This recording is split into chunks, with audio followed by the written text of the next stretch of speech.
Do Mu, given in parting, number 2. Too much emotion is like none at all, as I wait with my wine for the smile that will not come.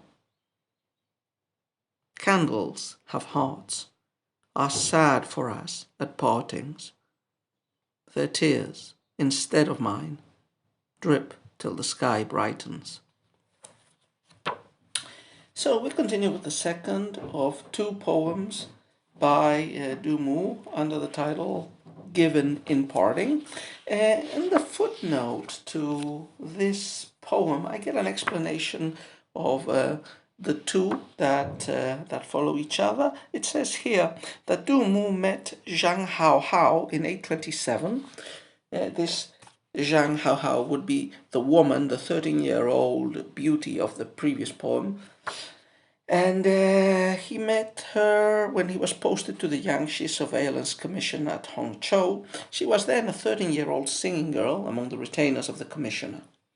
The following year, the commissioner was transferred and Zhang Hao went with him to his new post.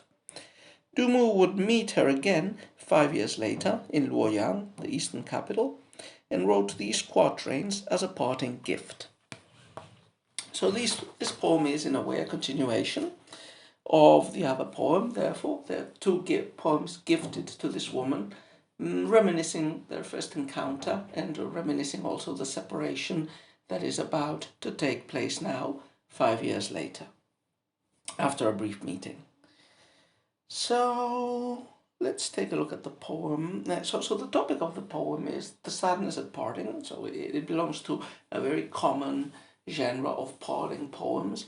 Parting poems generally include the depiction of emotions of sadness and speculations about the unreliability of the future and the possibility that this might be the final meeting. This poem is slightly different in that respect. So it shows us the scene of parting, but it is constructed on an antithetical display of emotions. So what the poem is telling us, we will see it very briefly, is, the poet is presumably spending the night drinking with this lady. He is showing, or she, or both, are not showing any visible signs of emotion, and that is what the first couplet is telling us. It's acting as a polite excuse, you could say, even though we're not, or I am not, showing any outward signs of emotion. That does not mean that my emotions are not deep. And the second couplet, by contrast, shows an inanimate object that is in the presence, in the company of the people in the feasting party, that is showing, you could say, the emotions for them. So it's built on this contrasting, image, on this conceit, which I think it makes the poem more easy to appreciate in spite of it touching on a very conventional topic, and in spite of the image that is being used for the conceit being also a pretty conventional one in traditional Chinese poetry. So the topic of the poem, separation, sadness, rather apparent lack of sadness at parting. Let's take a look at the poem couplet by couplet, as we usually do. First couplet. Too much emotion is like none at all, as I wait with my wine for the smile that will not come. So the poem begins with this conceit. The extremes of emotion touch. So both when you feel no emotion at all and when you feel too much emotion, your outward manifestations are the same. The idea would be, if you feel just some emotion, it's shown outwardly in your words, in your tears, and everything. But when emotion is either non-existent or extreme, the symptoms are the same. And this, we continue in the second line, but this feels like a justification for the fact that the poet, while sharing this last night together with this woman, is not like crying or showing any overt signs of emotion. And I would probably believe it's slightly polite and cultured conceit, like probably there is no real deep emotion on the part of the poet because, he didn't really fall in love with this woman and has been for 5 years madly sighing for her. He's just being polite and cultured. So too much emotion is like none at all, as I wait with my wine for the smile that will not come. So the poet is drinking, spending the night awake. Probably this connects with the topic of wakefulness at night, but it's partying, we must assume, if the introductory note that I read for the poem is true, that, this is a poem composed and set in the banquet in the night before parting banquet. So the poet is with his wine, he's drinking, a smile never comes to his face, or a smile never comes to the face of the woman. It's not clear in the Chinese, or at least in the translation. Again, this lack of smiles would point to the apparent lack of emotion. Yeah?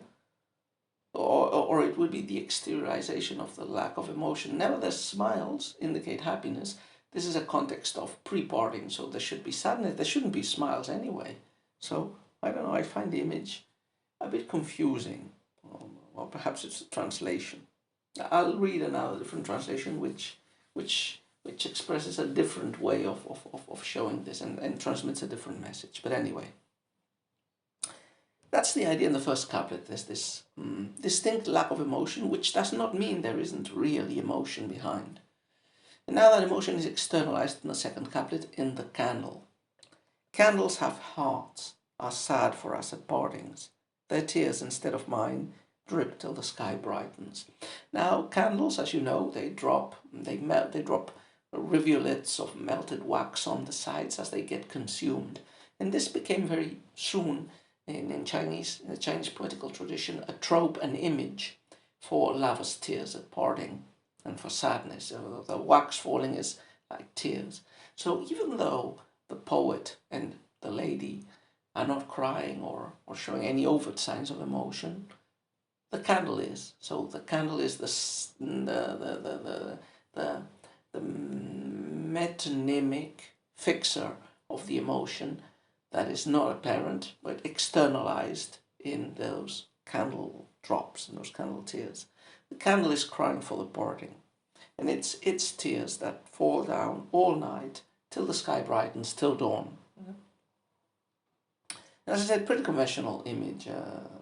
The candle tears, which appears in a lot of poets of this period. I think Li Shanjing has a similar one. And yeah, I think that's it. So, as you see, it's a pretty simple poem on the topic of parting. And it includes that element of love and or potential love and feeling that is so frequently attributed to the poetry of Dumont. And this is one of his famous poems, the two that constitute this set of parting poems. There is another translation, as I mentioned, that I have here by David Young and Yang Y. Lin, and it reads like this. Too much love somehow became no love at all. Over this farewell bottle, we can't manage even a friendly smile. Only the candle seems to be able to generate some feeling. All night it weeps, little wax tears. So the feeling and the tone, the story narrated in this poem is different. The idea here is rather that there was a lot of love, of passion in the past, probably when the poet met this 13-year-old beauty. But that love has faded away. There is no love now. So love has gone, as the passage of time usually makes love disappear. And now, in this drinking context, in this farewell context, the poet and the woman who was his love object in the past are so distant, so separated from emotions, that they can't even pretend to smile with friendship, because, all feelings they might have had for each other have been extinguished long ago. And yet, paradoxically, and here the image is of the candle also acts as a paradox. Paradoxically, the candle does keep weeping. The candle, the object, feels. So the contrast is here antithetical. Like humans can't feel, but objects do feel. So I feel this translation as a poem is much more effective than the previous one. Don't know which of them is the more how could I say, the more genuine from the point of view of transmitting the ideas, the conceits of the original, but I would say the second one makes for a better poem.